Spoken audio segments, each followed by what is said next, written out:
Il y a des moments dans la vie où le sol se dérobe sous nos pieds, où chaque respiration devient un combat, où les ténèbres sont si épaisses qu'on ne distingue même plus sa propre main devant soi. J'ai connu cette nuit interminable où j'ai supplié le ciel de m'entendre, où mes larmes ont inondé mon oreiller jusqu'à ce qu'il n'y en ait plus, où le silence de Dieu résonnait plus fort que n'importe quel cri. Mais ce que je ne savais pas, mes bien-aimés, c'est que dans ce silence assourdissant, dans cette obscurité suffocante, Dieu préparait quelque chose que mon esprit limité ne pouvait même pas imaginer. Quelque chose d'impossible, quelque chose qui allait tout changer. Si ce message résonne dans votre cœur, si vous traversez vous aussi cette vallée de l'ombre, je vous invite à vous abonner à cette chaîne, à laisser un like sur cette vidéo et à partager cette parole avec quelqu'un qui en a besoin aujourd'hui. Dieu peut utiliser votre simple geste pour toucher une vie. Et dans les commentaires, écrivez le mot impossible si vous croyez que Dieu peut encore transformer votre situation. Laissez-moi vous raconter comment j'en suis arrivée là. Comment une vie qui semblait stable, construite sur des fondations solides, s'est effondrée comme un château de cartes au moindre souffle du vent. Vous voyez, chers frères et sœurs, ce n'est pas arrivé du jour au lendemain. C'était progressif, insidieux, comme une fissure dans un mur qui s'élargit lentement jusqu'à ce que toute la structure s'écroule. J'avais mes routines, mes certitudes, ma foi bien rangée dans une petite boîte que j'ouvrais le dimanche. Je priais avant les repas, je lisais quelques versets quand j'en avais le temps, je pensais que tout allait bien. Mais Dieu regardait mon cœur et il voyait ce que je refusais de voir. J'étais vide, spirituellement anémique. Je marchais dans mes propres forces et mes forces étaient en train de s'épuiser. Les premières secousses sont arrivées sous forme de tension. Au travail, les projets commençaient à s'effondrer. Les relations qui me semblaient solides révélaient leurs failles. Ma santé donnait des signaux d'alarme que j'ignorais avec arrogance. Je me disais que tout cela était temporaire, que ça allait passer, que je pouvais gérer. Quelle illusion, mes amis, quelle dangereuse illusion. Nous pensons parfois que nous sommes les architectes de notre propre vie, que nous contrôlons les variables, que notre intelligence et notre détermination suffiront. Mais Dieu permet parfois que notre petit empire s'effrite pour nous montrer qui est vraiment aux commandes. Les factures s'accumulaient, les conversations devenaient des disputes, le sommeil me fuyait. Et moi, dans mon orgueil blessé, je continuais à faire comme si de rien n'était, à sourire en public pendant que je mourais à petit feu en privé. Puis vint le moment où tout a basculé. Vous savez, il y a toujours ce moment précis, cet instant où la réalité vous frappe avec une violence inouïe et où vous ne pouvez plus prétendre. Pour moi, c'était un matin comme les autres, ou du moins c'est ce que je croyais. J'ai reçu un appel, une nouvelle qui a fait exploser le peu de stabilité qu'il me restait. Je ne vais pas entrer dans les détails, car ce qui compte n'est pas la nature exacte de l'épreuve, mais ce qu'elle a révélé en moi. Dans ce moment-là, chers frères et chères sœurs, j'ai compris que j'étais totalement impuissant. Mes plans, détruits. Mes ressources, insuffisantes. Mon courage, évanoui. Je me suis retrouvée là, dans ma chambre, les jambes tremblantes, incapable de tenir debout. Et pour la première fois depuis des années, j'ai prié, vraiment prié. Pas une prière mécanique, pas une formule apprise, mais un cri venu des entrailles de mon âme. J'ai crié à Dieu cette nuit-là d'une manière que je n'avais jamais crié auparavant. C'était brut, c'était désespéré, c'était réel. Je lui ai dit tout ce que j'avais sur le cœur. Ma peur, ma colère, mon incompréhension. Pourquoi moi? Pourquoi maintenant? Qu'est-ce que j'ai fait pour mériter ça? Où étais-tu quand tout s'effondrait? Les questions jaillissaient comme un torrent. Et Dieu se taisait, mais ce silence était presque insupportable. J'aurais préféré une réponse négative à cette absence totale de réponse. J'ai pleuré jusqu'à ce que mes yeux brûlent, jusqu'à ce que ma gorge soit sèche, jusqu'à ce que mon corps n'ait plus la force de produire une seule larme. Et dans cet épuisement total, quelque chose a commencé à se produire. Une sorte de reddition. Une acceptation que je ne contrôlais rien et que je n'avais jamais rien contrôlé. J'ai lâché prise, mes bien-aimés. Vraiment lâché prise pour la première fois de ma vie. Le matin est venu, gris et lourd, mais différent. Je ne saurais expliquer exactement ce qui avait changé, parce qu'extérieurement, rien n'avait changé. Mes problèmes étaient toujours là, massifs et menaçants comme des montagnes devant moi.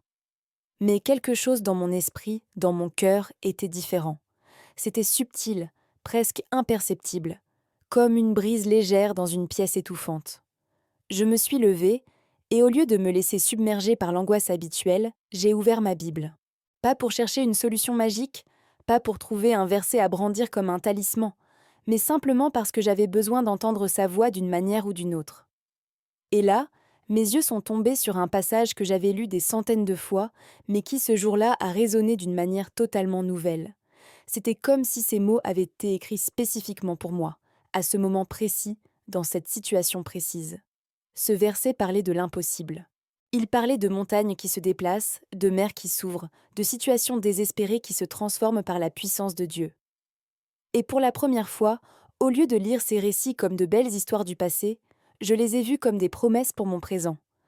Le reste de la journée a été étrange. J'étais dans un état second, entre l'épuisement émotionnel et une paix inexplicable. Mais ce qui est devenu ensuite, chers amis, a commencé à me montrer que quelque chose était effectivement en mouvement dans le monde invisible. Restez avec moi, car ce que je vais vous partager maintenant va vous montrer comment Dieu opère dans les coulisses de nos vies, même quand nous ne voyons rien. Le premier signe est venu 3 jours plus tard. 3 jours qui m'ont semblé être 3 années. 3 jours où j'ai oscillé entre la foi fragile et le doute écrasant. Mais le troisième jour, à mes bien-aimés, le troisième jour quelque chose s'est produit. J'ai reçu un message inattendu. Une personne que je n'avais pas vue depuis des années, quelqu'un qui ne pouvait pas savoir ce que je traversais, m'a contacté avec une opportunité, une porte qui s'ouvrait exactement là où j'en avais besoin. Au début, j'étais sceptique. Est-ce que c'était réel? Est-ce que c'était vraiment Dieu? Ou juste une coïncidence? Mais il y avait quelque chose dans le timing, dans les détails, qui défiait toute logique humaine. Cette personne m'a dit des choses qu'elle ne pouvait pas savoir, a mentionné des besoins spécifiques qu'elle n'aurait pas pu deviner. Et j'ai compris que Dieu était en train de me parler à travers cette situation. Mais ce n'était que le début. Le lendemain, un autre événement, puis un autre. C'était comme si des dominos invisibles commencèrent à tomber, créant une cascade de circonstances qui s'alignaient d'une manière qui ne pouvait pas être accidentelle. Une facture que je ne pouvais pas payer? Une remise inattendue arrivait. Un rendez-vous crucial que je ne pouvais pas obtenir? Quelqu'un annulait et j'avais sa place. Des ressources dont j'avais besoin? Elles apparaissaient au moment exact où j'en avais besoin, ni trop tôt ni trop tard. Chers frères et sœurs, je ne vous raconte pas des contes de fées. Je vous parle de synchronicité divine, de provision miraculeuse, de la main de Dieu qui orchestrait les moindres détails de ma vie, alors même que je pensais être abandonnée. Chaque fois qu'un obstacle semblait insurmontable, une solution apparaissait. Pas toujours de la manière que j'avais imaginée, mais toujours au bon moment, toujours de la bonne façon. Et là, j'ai commencé à réaliser quelque chose de profond. Dieu n'avait jamais été silencieux. Il n'avait jamais été absent. C'était moi qui avais été sourd et aveugle, tellement concentré sur mes problèmes que je ne voyais pas ses interventions. Chaque petite porte qui s'ouvrait, chaque petite provision, c'était lui qui disait « Je suis là, je n'ai jamais bougé, j'étais en train de travailler même quand tu ne voyais rien. » Ma foi, qui était aussi fragile qu'un fil de soie, commençait à se renforcer. Je commençais à attendre ses interventions avec anticipation plutôt qu'avec désespoir. Je priais différemment, non plus en suppliant mais en remerciant d'avance pour ce qui allait venir. Et plus je le remerciais, plus je voyais ses actions se multiplier dans ma vie. C'était un cycle vertueux, une spirale ascendante qui me sortait peu à peu du gouffre. Mais le véritable impossible, mes amis, était encore à venir. Et ce que je m'apprête à vous dire va vous montrer que rien n'est trop difficile pour notre Dieu. Absolument rien. Il y avait cette situation centrale, ce problème que je n'ai pas mentionné en détail, mais qui était le cœur de toute ma détresse. C'était quelque chose qui, humainement parlant, était irréversible. Médicalement, financièrement, juridiquement, peut-être les trois, peu importe, c'était une impasse totale. Les experts que j'avais consultés avaient tous secoué la tête avec pitié. Les statistiques étaient contre moi. La logique disait que c'était fini. Mais Dieu ne consulte pas les statistiques. Il ne demande pas la permission à la logique. Il fait ce qui lui plaît, quand ça lui plaît, comment ça lui plaît. Et ce jour-là, cher bien-aimé, il a décidé de montrer sa puissance d'une manière qui m'a laissé sans voix. C'était un mardi ordinaire. Le ciel était couvert, il faisait froid. Rien dans cette journée n'annonçait un miracle, mais j'ai reçu un appel. Une voix à l'autre bout du fil m'a donné une nouvelle qui était tout simplement impossible. Ce qui ne pouvait pas arriver était en train d'arriver. Ce qui devait prendre des années se produisait en quelques jours. Ce qui nécessitait des ressources que je n'avais pas se matérialisait de nulle part. J'ai dû m'asseoir. Mon cœur battait si fort que je pensais qu'il allait sortir de ma poitrine. J'ai demandé à la personne de répéter, certain d'avoir mal compris. Mais non, j'avais bien entendu. Le miracle était réel. L'impossible était en train de se concrétiser sous mes yeux incrédules. J'ai raccroché le téléphone et je suis restée là, figée, incapable de bouger, incapable même de penser clairement. Puis les larmes sont venues. Mais cette fois, ce n'étaient pas des larmes de désespoir. C'étaient des larmes de gratitude, de soulagement, d'émerveillement devant la fidélité de Dieu. Les jours qui ont suivi ont confirmé ce que j'avais du mal à croire. Chaque étape qui devait être compliquée s'est déroulée avec une fluidité surnaturelle. Chaque obstacle qui aurait dû surgir a tout simplement disparu. C'était comme si Dieu avait aplani le chemin devant moi, enlevant chaque pierre, comblant chaque trou, transformant le terrain accidenté en autoroute. Et ce qui était le plus étonnant, c'est que les gens impliqués dans le processus ne comprenaient pas eux-mêmes comment tout se passait si bien. Ils utilisaient des mots comme extraordinaire, incroyable, jamais vu ça. Et moi, je souriais en silence, sachant exactement qui était derrière tout cela. Ma situation, qui était un désastre total il y a quelques semaines, était en train de se transformer en témoignage vivant de la puissance de Dieu.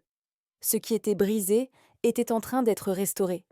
Ce qui était perdu était en train d'être retrouvé. Ce qui était impossible était en train de devenir réalité. Aujourd'hui, alors que je vous parle, ma vie est méconnaissable par rapport à ce qu'elle était pendant cette période sombre. Et je ne parle pas seulement des circonstances extérieures, même si celles-ci ont radicalement changé. Je parle de qui je suis devenue à travers ce processus. Mes priorités ont complètement changé. Ce qui me semblait important avant me paraît futile maintenant. Ce que j'ignorais avant est devenu essentiel. Ma relation avec Dieu n'est plus une routine religieuse, mais une amitié intime, une dépendance constante, une conscience aiguë de sa présence dans chaque aspect de ma vie. Je prie différemment. Je lis la Bible différemment. Je vois les gens différemment. Les épreuves m'ont dépouillé de mes illusions et m'ont montré ce qui compte vraiment. Ma famille, que je prenais pour acquise, est devenue mon trésor. Ma santé, que je négligeais, est maintenant une priorité. Ma foi, qui était tiède, brûle maintenant avec intensité. Financièrement, les portes qui s'étaient se fermer se sont rouvertes d'une manière que je n'aurais jamais pu orchestrer. Des opportunités que je n'aurais jamais eu le courage de poursuivre auparavant se sont présentées et j'ai eu la foi de les saisir. Des personnes que je n'aurais jamais rencontrées dans ma routine confortable sont entrées dans ma vie et sont devenues des bénédictions inestimables. Relationnellement, les tensions qui empoisonnaient mon foyer se sont dissoutes. Les conversations qui étaient devenues rares et superficielles sont redevenues profondes et authentiques. L'amour qui s'était refroidi s'est réchauffé. Le respect qui s'était érodé s'est reconstruit. Et ce qui est fascinant, c'est que je n'ai pas eu à forcer ces changements. C'est Dieu qui a touché les cœurs, qui a guéri les blessures, qui a restauré ce qui semblait irréparablement brisé. Spirituellement, mes bien-aimés, c'est là que la transformation a été la plus profonde. J'ai découvert une dimension de la foi que je ne connaissais pas. Une confiance qui transcende les circonstances, une paix qui défie la logique, une joie qui persiste même dans les difficultés. Mais laissez-moi vous dire quelque chose d'important, frères et sœurs. Ce voyage à travers la vallée de l'ombre, aussi douloureux qu'il ait été, n'était pas une punition. C'était une formation. Dieu ne m'a pas conduit là pour me détruire, mais pour me reconstruire. Il ne m'a pas abandonné dans les ténèbres pour me perdre, mais pour que j'apprenne à voir avec des yeux différents. Dans l'obscurité, j'ai découvert des vérités que je n'aurais jamais découvertes, dans le confort de la lumière. J'ai appris que la faiblesse n'est pas l'opposé de la force, mais son préalable. C'est dans ma faiblesse que la force de Dieu s'est manifestée. J'ai appris que le contrôle est une illusion dangereuse, et que la vraie liberté vient de la reddition totale à celui qui contrôle vraiment tout. J'ai appris que les plans de Dieu sont toujours meilleurs que mes plans, même quand ils passent par des chemins que je n'aurais jamais choisis. J'ai découvert que la foi n'est pas l'absence de doute, mais le choix de faire confiance malgré le doute. Que la prière n'est pas un distributeur automatique de bénédictions, mais une conversation intime avec un Père qui sait ce dont nous avons besoin avant même que nous le demandions. que les miracles ne sont pas réservés aux personnages bibliques du passé, mais qu'ils se produisent encore aujourd'hui pour ceux qui croient. J'ai compris que chaque épreuve cache une opportunité, chaque fin cache un nouveau commencement, chaque nuit aussi longue soit-elle annonce un matin. Et surtout, j'ai réalisé que je n'étais jamais seule. Jamais. Même quand je me sentais abandonnée, il était là, marchant à côté de moi dans la vallée, portant le poids que je ne pouvais plus porter, préparant la sortie que je ne pouvais pas voir. Ces leçons, chers amis, valaient en toutes les larmes, toutes les nuits blanches, toute la souffrance, car elles ont forgé en moi un caractère que je n'aurais jamais développé dans la facilité. Et maintenant, permettez-moi de m'adresser directement à vous, qui êtes peut-être en ce moment même dans cette vallée sombre. Vous qui avez l'impression que le sol se dérobe sous vos pieds, que les murs se referment sur vous, que l'air devient irrespirable. Vous qui avez prié jusqu'à épuisement sans voir de changement, qui avez crié sans entendre de réponse, qui avez cherché une issue sans en trouver. Je veux que vous sachiez quelque chose. Dieu n'est pas sourd à vos prières. Il n'est pas indifférent à votre douleur. Il n'est pas absent de votre situation. Ce silence que vous interprétez comme de l'indifférence est en réalité le calme qui précède son intervention. Cette obscurité que vous vivez n'est pas votre destination finale, mais le passage vers votre transformation. Votre histoire n'est pas terminée. Le chapitre le plus difficile n'est pas le dernier. Dieu est en train d'écrire une fin que vous ne pouvez pas encore imaginer. Je sais que ces paroles peuvent sembler être des clichés, surtout quand vous êtes submergé par la douleur. Je sais que vous avez peut-être entendu ces encouragements des dizaines de fois, et qu'ils ont perdu leur pouvoir de vous toucher. Mais écoutez-moi bien, je ne vous parle pas de théorie. Je ne vous cite pas des versets appris par cœur sans les avoir vécus. Je vous parle d'expériences vécues, de larmes séchées, de prières exaucées, de miracles reçus. Et je vous dis avec toute l'autorité que me donne cette expérience, votre situation, aussi désespérée qu'elle paraisse, n'est pas au-delà de la capacité de Dieu de la transformer. Ce diagnostic qui semble final, cette dette qui paraît insurmontable, cette relation qui semble irréparable, cette addiction qui vous tient captif, cette douleur qui vous consume, ce vide qui vous habite, rien de tout cela n'est trop grand pour Dieu. Absolument rien. Voici ce que je veux que vous fassiez dès maintenant, mes bien-aimés. Arrêtez de compter sur vos propres forces. Cessez de chercher des solutions humaines à des problèmes spirituels. Abandonnez l'illusion du contrôle et rendez-vous totalement à Dieu. Criez à lui avec honnêteté, sans filtre, sans formule pieuse. Dites-lui exactement ce que vous ressentez, même si c'est de la colère, même si c'est du doute, même si c'est du désespoir. Il peut gérer votre authenticité. Il préfère votre cri brut à vos prières polies. Puis attendez. Je sais, c'est la partie la plus difficile. Nous vivons dans une culture de l'instantané et l'attente nous semble être une perte de temps. Mais dans le royaume de Dieu, l'attente n'est jamais passive. C'est dans l'attente que la foi se développe, que le caractère se forge, que la confiance s'approfondit. Et pendant que vous attendez, restez attentif.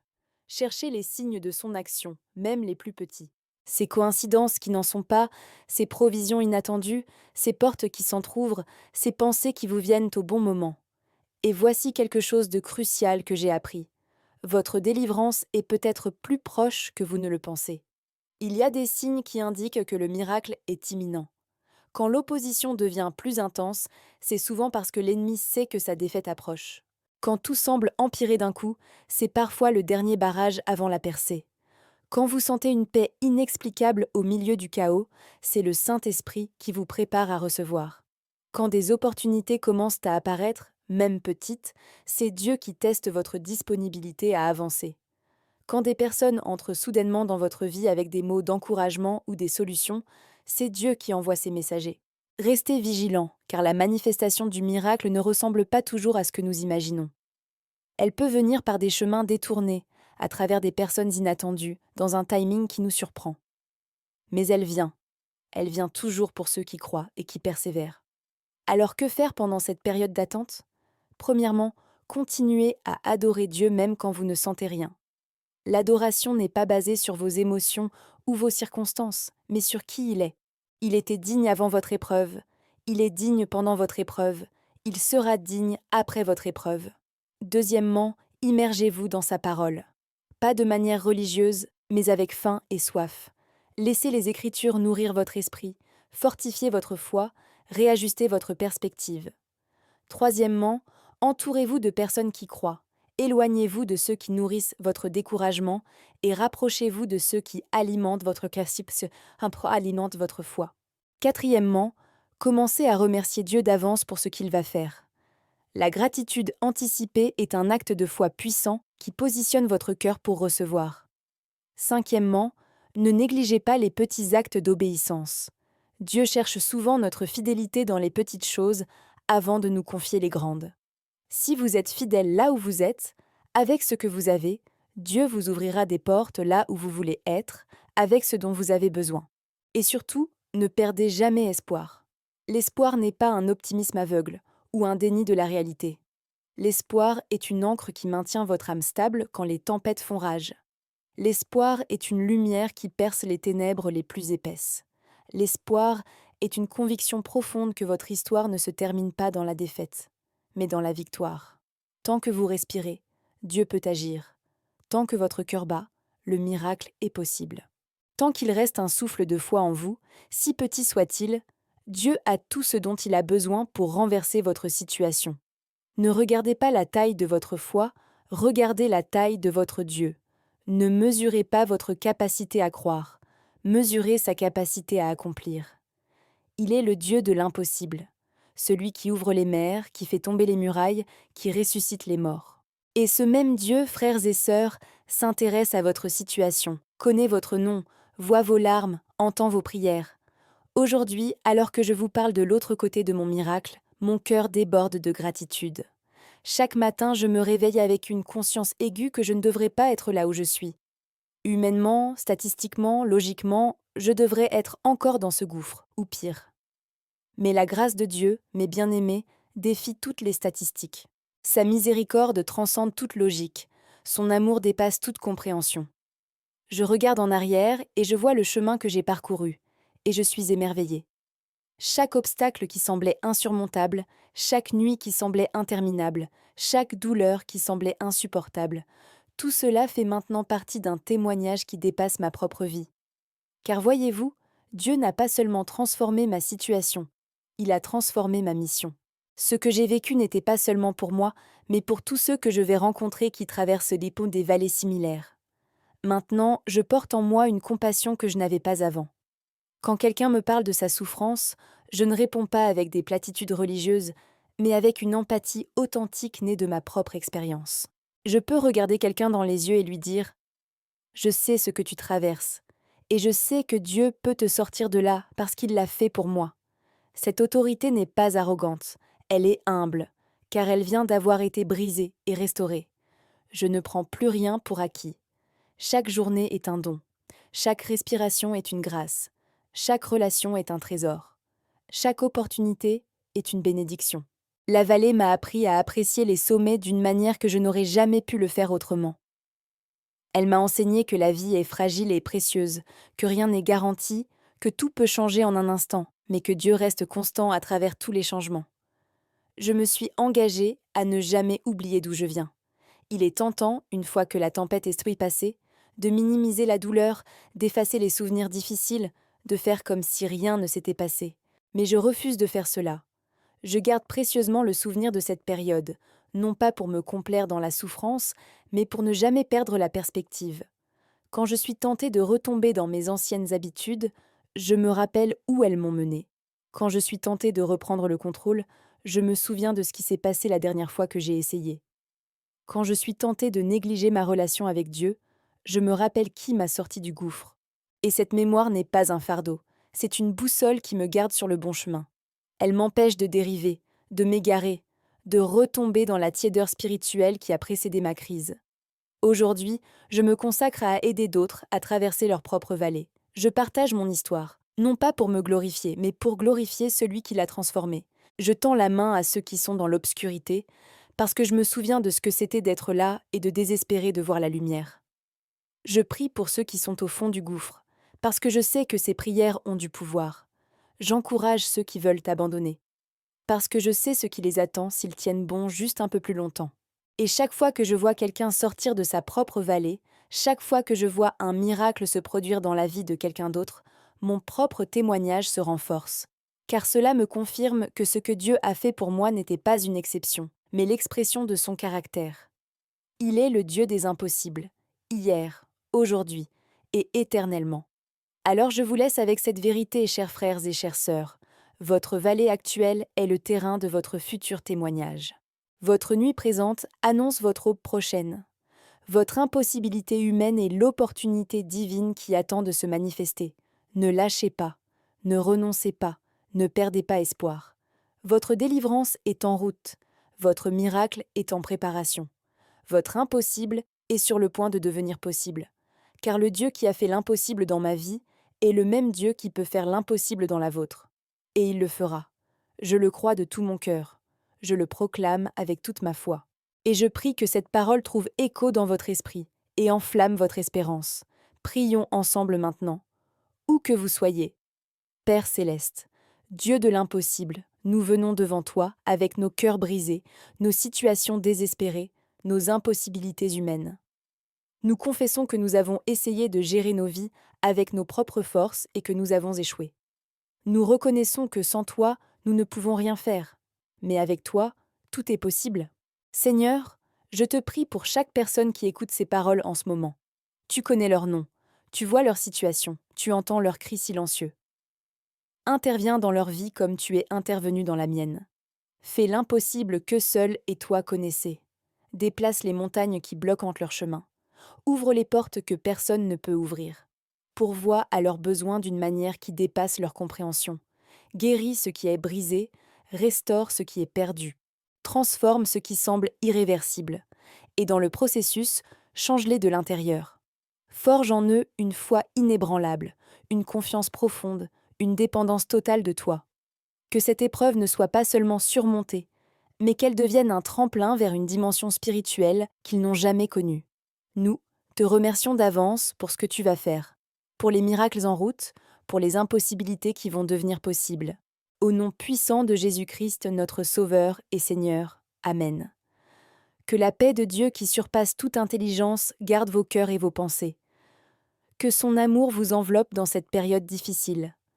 Que sa puissance se manifeste dans votre faiblesse, et que très bientôt, vous puissiez vous aussi témoigner de l'impossible qu'il a fait dans votre vie.